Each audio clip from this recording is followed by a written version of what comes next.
What's up, guys? I am back for another video. This is something I normally don't do. I normally do not do TV reviews. Like, I reviewed Evil Dead, Ash vs. Evil Dead, and I mainly did that because it was a continuation of the Evil Dead franchise. But so normally I do not review TV, but Stranger Things season 4 happened, and the crazy thing is, before I get into the review, this is gonna probably be a long one.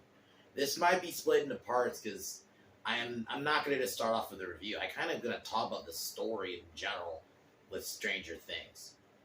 So, Stranger Things, I remember when it came out. It came out 2016, and I really loved that first season. And I was like, I really loved it. I loved the 80s theme, but that wasn't the only thing I liked. I liked that they did a good job of making it. It was set in the 80s, but it wasn't just focused on being in the 80s. It still also told a story, the story of the Upside Down, just strange things happening. The Demogorgon was a cool monster, these cool characters. And then I remember when season 2 was about to come out, I was really hyped for it. I was really ready for season 2. I just never watched it. I don't know, like, I just, something in me just didn't want me to watch it. And then season 3 happened, and I remember also just watching some reviews and just hearing that, the show kind of went dipped anyway, so I didn't end up watching it. And I always in my head felt like, you know what, I can live with Stranger Things being a one-season show. But then season 4 came out this year, and the discussion and everyone saying it's really good, you should watch it, you should watch it. So I decided, you know what, I'll watch it, I'll check it out. I initially asked, should I just, because part of me was, I'll just skip to 4. But then I was told I had to watch seasons 2 and 3. So I went back and watched them. And I guess I could go, this will be a quick season 2 and 3 review too. I gotta say, if I had been watching at the time, I think season 2, I'm one of the few that like it. Besides episode 7, that was such a waste. That one was like, it was supposed to be about like 11 sister, and basically it was like showing that there was also other people with powers, but it just felt like it was such a throw off because something happens in episode 6 before that sets up like this cool thing, and then they skip it. This just feels like a random episode, so just skip it. But overall, season 2 I remember liking, and then season 3, arguably the worst season, and not just to me, a lot of people's eyes, this is the weakest season. If I had been watching at the time, I would have said the show jumped the shark, and it really did. And I remember hearing season 4. If you had asked me like 7-8 months ago, I would have been like, no, I'm not watching that shit. Why is that show still going? I think I actually did say that. Why is it still going?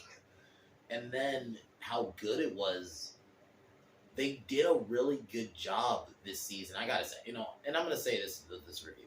It is not gonna be a complete positive review. There's definitely flaws, but the power of writing a good character, man, it can make you ignore a couple of flaws, depending on how well the character is. And I think there's a lot of well done characters this season. So where it's like, it made me overlook a few things because I'm gonna be honest, there's a couple of flaws, but anyway. I think one of my things with season 3, the problem was, they went overly comedic with it, and it just didn't work. I like Steve. I love his whole arc from season 1, to 2, and he's even in 3. He's one of the few tolerable parts of season 3. But the main problem I had with 3 is the humor. The character Max, I never cared for her until season 4. She was okay in 2, but she's a completely different character. Like in season 2, she's like this smart, snarky skateboarder chick, and then in season 3, she's like super girly, and they went with this like, let's have her be this like uber girly with 11, and basically what they did was let's have them hate boys all of a sudden. It was cringe. There was a lot of that season, but also when Steve beat up a fucking Russian, that was when If I had been watching when that came out, I would have said the show jumped the shark when they did that. Because like the previous season, you have you have Max's brother Billy beat the shit. Not really the shit, but it was pretty close. Like Billy beat up Jonathan. I mean, beat up not Jonathan, Steve, and even Jonathan from season 1. You're telling me he can't beat those guys up? He can beat up Russians, which that the other problem.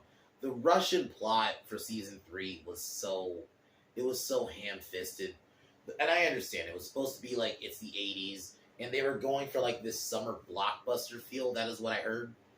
What they wanted for season 3 was that it was supposed to be like a summer blockbuster. I thought the mall was a cool setting. I think there was some cool moments, but there was too much goofiness like that. Like Steve beating up Russians and them sneaking around in KGB bases and not getting noticed. Like, come on. Like, come the fuck on, man. But anyway, I don't want to like go on too long about the season 3, but yeah, like I think fundamentally though, season 4 is whatever problems I have with it, this is how you like rebuild your show. Like the fact that they actually, I gotta give it to the Duffer Brothers, they actually try to rebuild the show. They tone down the humor. Like there's still humor this season, but it's nowhere near as goofy as season 3. And there's none of like anything jumping the shark like you have Steve beating up Russian guys. Like it's one thing when if it was Hopper, which that was another problem. Like Hopper was another character who they downgraded characters a lot. Like Hopper was cool season 1, season 2 he was okay. Season 3 they went with this weird like him and because like 11 was living with him, you know, but all of a sudden they wanted to do this like, you know, strict dad thing with like rebellious daughter thing with 11. It didn't work. Hopper just felt like an asshole, like unnecessarily. Like there was like he had a problem with Mike dating 11, even though he's known Mike for how long now, and it was so weird. Anyway, I don't want to rant too long about season 3. It's just I just had to mention that, but they really did a good job of dialing back the problems. Got rid of them because there was a little bit of wokeness from season 3. That was part of the reason too, I think. Like, but even like, yeah, there's nothing like Steve beating up Russians this season. And you know the biggest thing, Vecna. Yes, he is a giant retcon. Like the fact that you have the Duffer Brothers saying we set him up from the beginning. No, you wrote yourself in a corner because none of the previous villains work. Like Demogorgons are cool, but that can't be your only bad guy. And the Mind Flare was cool. It was a cool idea, but it didn't really do anything. Like it's finally cool to have a villain that has a face. But anyway, let's get started on season 4. I want to get started on the review, but so to finally have a villain like with Vecna, even though yes, he's a massive retcon. I don't necessarily gonna use when I use retcon in this instance, I'm not using it as a negative. Because I'm just gonna call it what it is. He is, but when the Duffer Brothers try to come out and say that they set him up from no, they didn't. It would have been cool, but there would have been far more references. But it's cool, though. We have a villain with a face. And basically, it's... So this is about now, we're a few years later after season 3. It's 1986. 11 is now living in California. Along with Will. You know, she's adjusting to life without her power. She's being bullied, which I'll admit, this section I didn't really care for. I thought the girl who played the bully did a good job, but it's just, she doesn't even come back after episode 2. I think she shows up for like a second in 3 after, because I'll just jump a little ahead. There's like, this is going to be scattered, this review, because it's not like a movie, and I'm not reviewing every single episode. I just can't. That's going to go on too long. So I'm just going to tell like the general story. But so she has to adjust to being bullied, you know, adjust to bullying her and Mike right together. Mike's still living back in Hawkins. this we also get the reveal that Hopper survived, which I think was a I've seen some people actually say maybe he should have died. That they should have had him die last season, maybe. But I'm actually happy they didn't because it was more because how they did his character that I'm kind of happy they didn't kill him because um it would have not worked if they killed him like at that point. So I'm happy they brought him back, but so he's taken to this Russian prison, which I gotta say, the Russians are far better handled here. Well, it's because the way they did them last season was like they. I honestly think I hate to throw politics, but let's just be honest. They were thrown in because at the time it was the whole RussiaGate thing, so it just seemed like that was the only reason they were thrown in the show. It just felt so forced. At least this time around, they kept it to its own plot. And I actually think for the most part, this show season did a really good job of having each character have their own thing. You have some people call it the Lenora subplot with that's with Jonathan, 11 a little when she gets after the training. You have Mike, like that group, and then you have I'm just gonna say like the main group, like Eddie, Dustin, Lucas, Nancy. So basically, I'll just start from from the beginning of episode 1. We see that 11. And I'm not gonna lie, this was pretty. They show they do a good job of making you think it's 11 who did, because she where Papa did all his experiments. And all these kids who have these extraordinary powers, you see 11 a bunch of dead kids, and 11 with blood in her eyes. They do a good job making you think, oh, she killed them. But then throughout the story, we get the reveal of Vecna and his backstory, which I'm happy they don't go too into it. Vecna is such a cool villain. It is finally cool to have a villain with a face and a name and a voice, because the Mind Flayer was just a spider. It was cool, but it wasn't a lot. It was just kind of a thing that possessed people. So to finally have a villain that actually has a voice is really cool. So basically, the lead up in the first episode is Vecna's first kill, which is Chrissy. She's this cheerleader chick, who we also meet Eddie, who's, my God, Eddie. There's gonna probably be sections where I'm just gonna be, I gotta try not to go on too long about him, because he is easily he's my favorite character this year so far in any entertainment. His whole arc, he's this D&D player, you see, he's this metalhead. That's part of the reason I did flock to him, I'm not gonna lie. And she, he's having troubles, and she starts having visions and stuff. And Max, who, I gotta say, Max, they have definitely fixed her character. They went with this whole thing with her that she's coping with her brother's death, but she's kind of realizing that she's also the theme of her in this season is suicidal thoughts and how she truly feels about, and it's understandable why she has these feelings. I'm kind of jumping ahead again. This is later on, in a couple episodes later, where she talks about her true feelings about her brother. And it's very well done how they do it. So,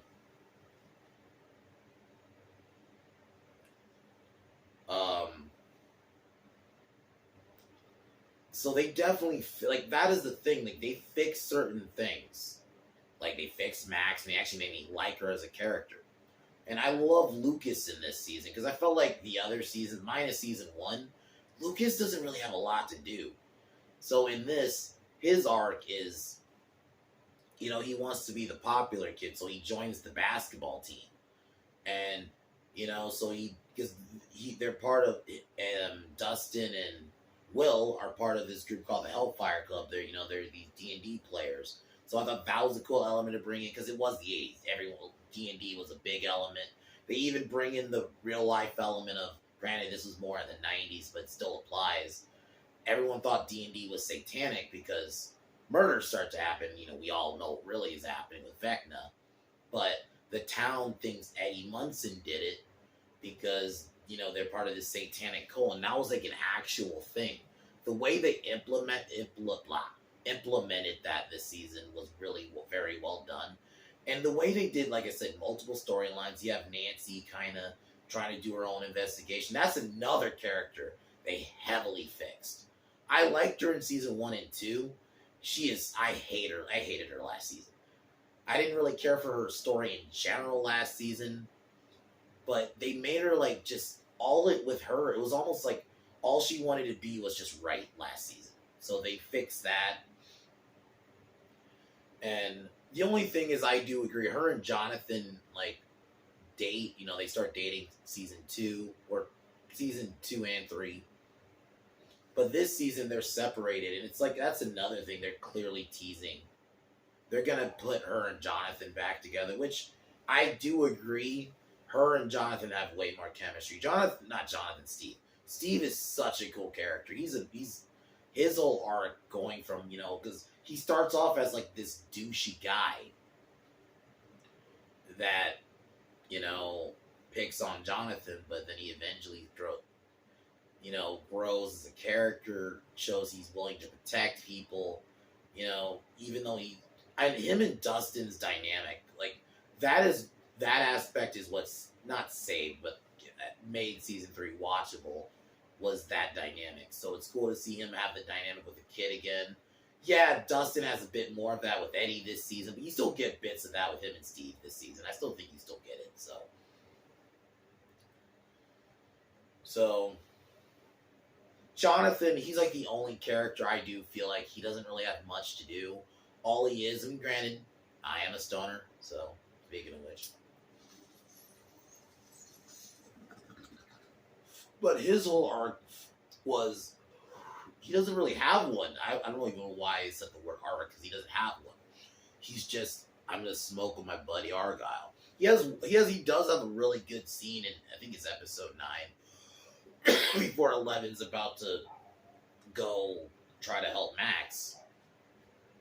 He has like a moment with his brother, which I thought that was cool, but it is like, that was it. So, I don't want to get into negatives already, but that, I'm just going to have to get into that one.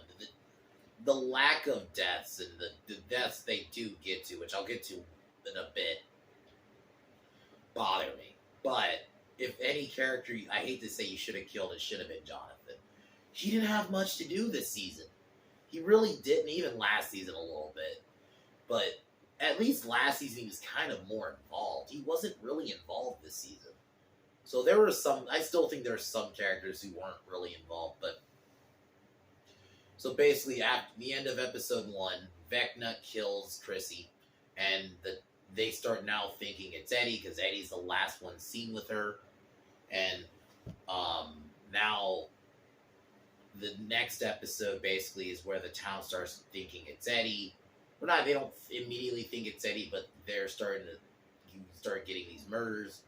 We meet Jason. We meet Jason last episode, but I'll mention him now. He's one of the he's an interesting character because there's a big debate around him. Did he deserve? Is he, like, a lot of people see him as the second villain because he was one of the gung-ho people going after Eddie. The way I look at him is, I do think he was fucked up and he did some fucked up things, but I also do think he was a one-note character. He should have had more. I've seen Mahler review, I've seen other people review this show, and I think it was Mahler who made a really good point that this character, he wasn't really a character, he was just like a fucking hurdle in a way. He was just there to be in the way of our heroes. That was it. Like, I think you could have done more with him.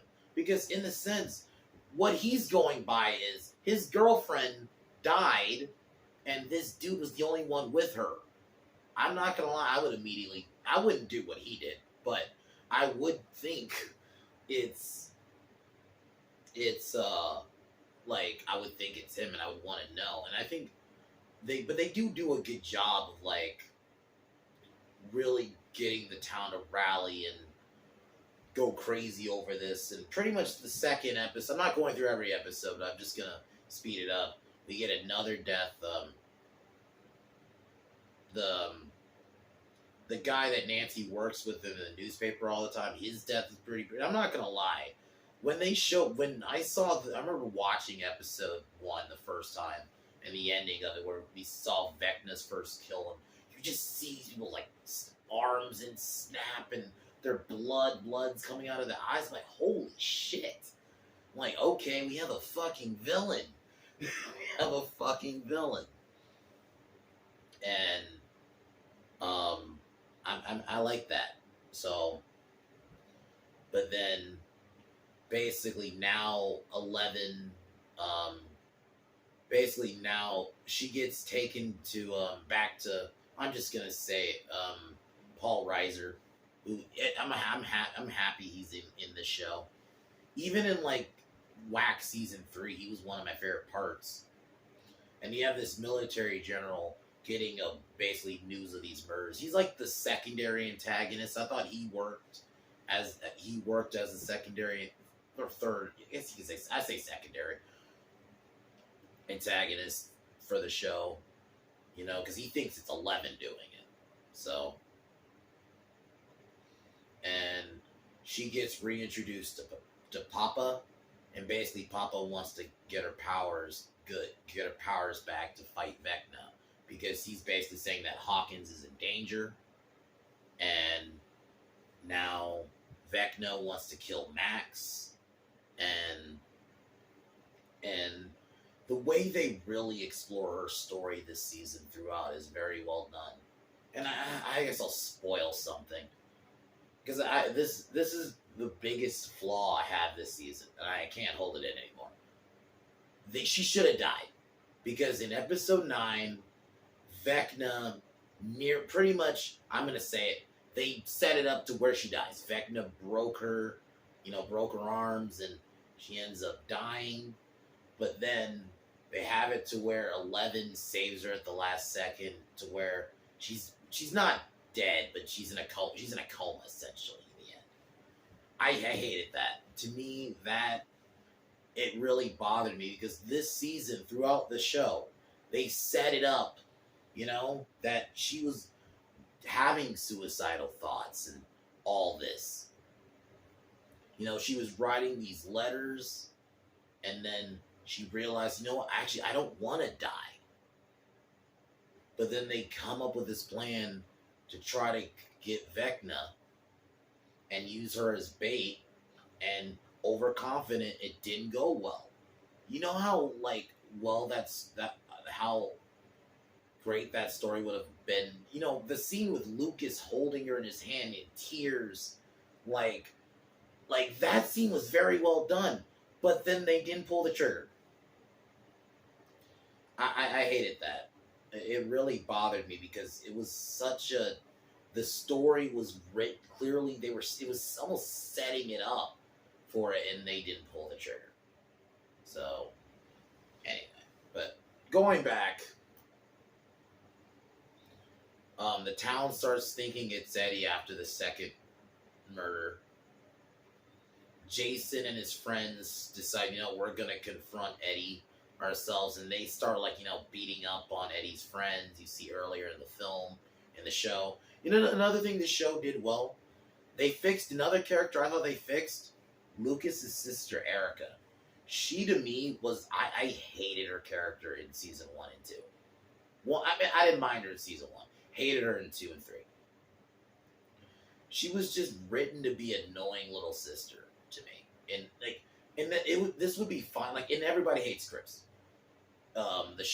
That show, Chris has an annoying sister named, I think Tisha is her name. It works in a comedy, but in a serious show like this, just a character being a one note, and that's the other problem is, I have some flaws with this season. There are some one note characters, like Argyle. He's just stoner guy, which I do think he didn't have to have as much screen time. If I had to, pick another criticism for a character, he didn't need as much screen time as he did. And another one is Robin, who liked way more last season. I don't hate her. I just feel like the amount of screen time she gets, she doesn't do anything. Her whole story is, I want to get a girlfriend. I'm like, I hate that. Like, I don't have a problem with lesbian characters or gay characters, but when I would have a problem with this with straight characters, when all their characters, I want that. Like, I want either other gender or same gender. Is that it? That's her character? Like, we're getting like Vecna building this horror character. You have a character Eddie who, throughout the season, you're building this new character. You're not necessarily getting his backstory, but you see that, you know, him wanting to run and constantly run, but he has to, and he eventually has to face his not his demons, but like face up and kind of nut up.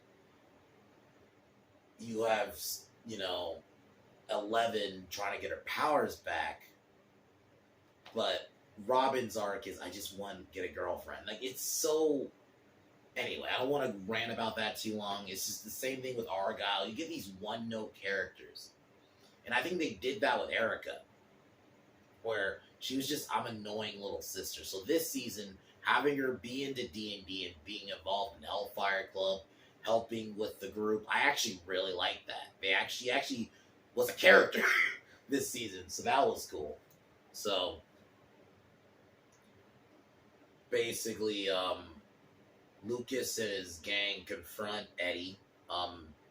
Eddie, who's been like hiding out, and Dustin's been kind of hiding him out at he's hiding out like at a friend's house because Eddie's like he's a drug dealer, so he's hiding out like at a fellow drug dealer's house. Jason and his gang show up at the house. They confront Eddie's trying to row away in a canoe, or in a boat. Jason and his friends swim to try to save him. And earlier, like throughout that episode, his friend is starting to feel Vecna and stuff, and Vecna kills him. And I thought that scene was very well done, like in front of Jason and Eddie manages to get away. He's such a cool character, not just because he's a metalhead like me, and he's a character that a lot of people can like. He's like the outcast. He's the outcast character who, the town thinks he's just this freak. He's just this, bad kid. But then you see that no, the fact that he wants, like, this, granted it's a spoiler, but the scene where Dustin basically talks to Eddie's uncle about Eddie, that whole scene pretty much describes Eddie's character perfectly. He helped other outcasts. And I think another thing I liked about Eddie is he worked well with every character he interacted with. He worked well with Steve. He worked well with, that group, Nancy, with Dustin, with Chrissy. His scenes with Chrissy were awesome.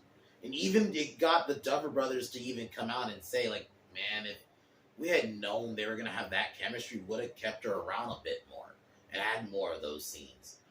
That shows, like that's how good the character was. He had so many good scenes with everybody. So, Paul Reiser has people basically watch Mike. And like I said, guys, this review is going to be very scattered. Sorry. If it just seems like I am just jumping around a lot, I'm just going to preface that. Yeah.